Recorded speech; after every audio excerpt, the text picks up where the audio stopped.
Salam, hörmətli izləyicilər. Mən hüquqşünas Seyidzadə bugünkü videoda məlumat verəcəm ki, belediyə bölgələrində günlər azadlıq hansı halda və hətta nə qədər ödəməlidir. Eyni zamanda o deyin ki, yəni istəyən insanlar bilsin ki, yəni əlavə ödənişlər etməsin. Torpağı öz adları rəsmiləşdirdiyi halda. Ona görə bu videonu hazır edirəm. Zəhmət olmasa videonu bəyənin. Əgər kiməsə maraqlısı sona qədər izləsin. Eyni zamanda YouTube kanalına abunə olun.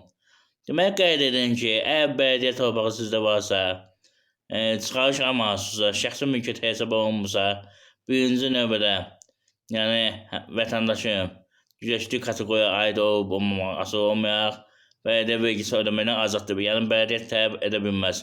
Nəzərə alın. Yalnız xüsusi mülkiyyətləri, yəni tələb edə bilər ki, bələdiyyə vergisi ödənilsin. Vacib bir məsələdən biri budur. Hətta o ev arasında deyən gecə kondu var, heç bir sənədi yoxdur. Onlar da belə ödəməyə bilər. Yəni bələdiyyə sənədi olmadığına görə xüsusilə bələdiyyə şəxsi mülkiyyət kimi özəlləşdirməlidir. Yəni əsas məsələdən biri budur ki, özəlləşməlidir. Nəzərə alın. Yaşa görə pensiya alan şəxslərdə, yəni bələdiyyə vergisi ödəməkdən azaddır. Hətta bələdiyyə mülkiyyət özəlləşibsə, ona nəzərə alın, hörmətli izləyicilər. Mən bunu nəyə görə deyəm? Mən özümdə əlilliyi olan şəxsəm, istəmirəm pensiya alan şəxslər, yəni əlavə ödənişlər eləsin. Mən özümdə dediyim kimi əl arabasında insanları başa düşürəm. Ona görə nəzərə alın. Amma siyahı genişdir. Ona nəzərə almaq lazımdır, hörmətli izləyicilər. Siyahı, yəni vergi məcəlləsinin 102-ci maddəsində tənzimlənir. Orada genişdir. Müharibə əlilləri var, çəyinin bu əlilləri var. Düzdür, adi əlillər bez başqa cür yazıb. Bu məsələ bir məsələdir. Nəzərə almaq lazımdır. Siyahı genişdir. Əgər bu video 1000 bəyənmə yığsa, 500 abunə yığsa, mən siyahını gələn videoda açıqlayacağım geniş şəkildə.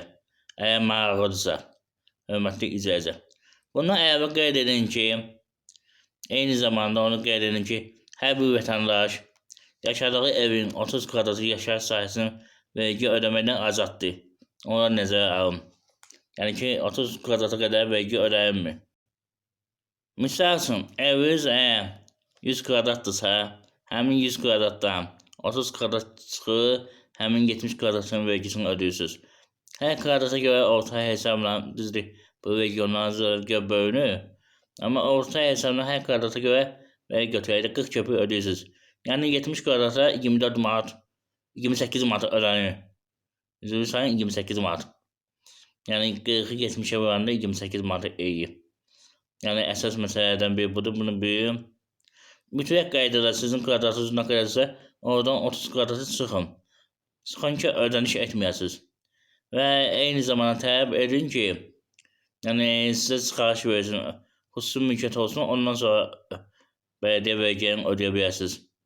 Əks halda bələdiyyənin gəlib sizdən vergi tələb etməsi tamamilə qanunsuzdur. Qeyd edin ki, ətraflı məlumat üçün mənim telefon numaram videonun izahı yerində YouTube kanalında qeyd olunub. Eyni zamanda YouTube kanalı şot bölməsində istənilən videonun üzərində vardır. Nəzərə alın. Siyahı dilin kimi genişdir, onu gələn videoda deyəcəm. Bu video 1000 bəyənmə yığsa. Orada şahid ailələri var, vəfat etmiş hərbiçilərin həyat yoldaşları var və digər imtiyazlı şəxslər var. Amma hal-hazırda onu deyin ki, yəni ki, o kateqoriya yaşa görə pensiya alan şəxslərə aiddir. Nəzərə alın, hörmətli izləyicilər. Və bir məsələ qeyd edin ki, mütləq qaydada. Yəni ki, bilin gəlib sizə deyərək ki, yox, ödəniş etməlisə 30 kvadrat çıxmır. Yalnız 30 kvadrata qədərdir. Əgər 30 kvadrat olsa o halda vergi ödəmisiniz, yox. Daxil yoxdur. Ev 1000 kvadratda ola bilər, 100 kvadratda ola bilər. Oradan 30 kvadrat çıxılmalıdır. Nəzərə alın. Və ortalama arası Bakı şəhərində 1 manat 20 köpük həyəti yanı sayı, yəni torpaq sahəsinə ödənir. Ortalama 1 manat götürək. Arası belə bir məbləğ ödənir kvadrata. Amma rayon yerlərində biraz ucuzdur. Dediyim kimi, ətraflı məlumat üçün ayağa saxlaya bilirsiniz. Hörmətli izləyicilər, sizdən sonda bir xahişim var. Videonu bəyənin, mənə dəstək olun. Mən də əlilliyi olan şəxsəm. Maraqlanıram, axtarış edirəm, qanunvericiyə baxıram. Yəni əziyyətin hədər getməsin. Ona görə bəyənin. Bəyənin qoy hamı bilsin. Eyni zamanda onu qeyd edin ki, siz onlayn qaydada hüquqi məsləhəti telefonla alaraq, yəni problemlərinizi həll edə bilərsiniz.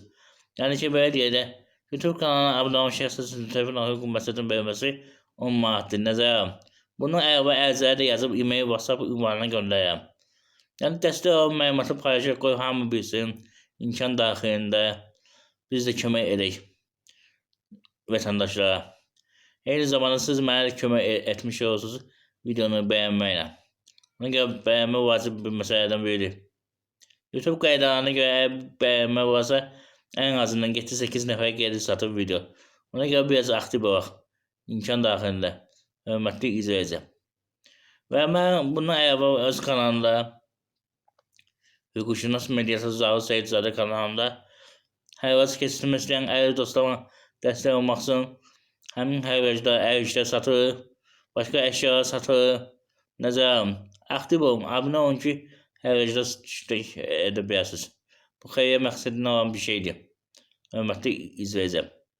Və sizdən xahiş edirəm ki, kimin nə sual varsa, ümumi qaydada verirsə, videonun şərhliyini yazsın, mən həmin sual əsasında növbəti video hazır edim. İstənilən mövzuda.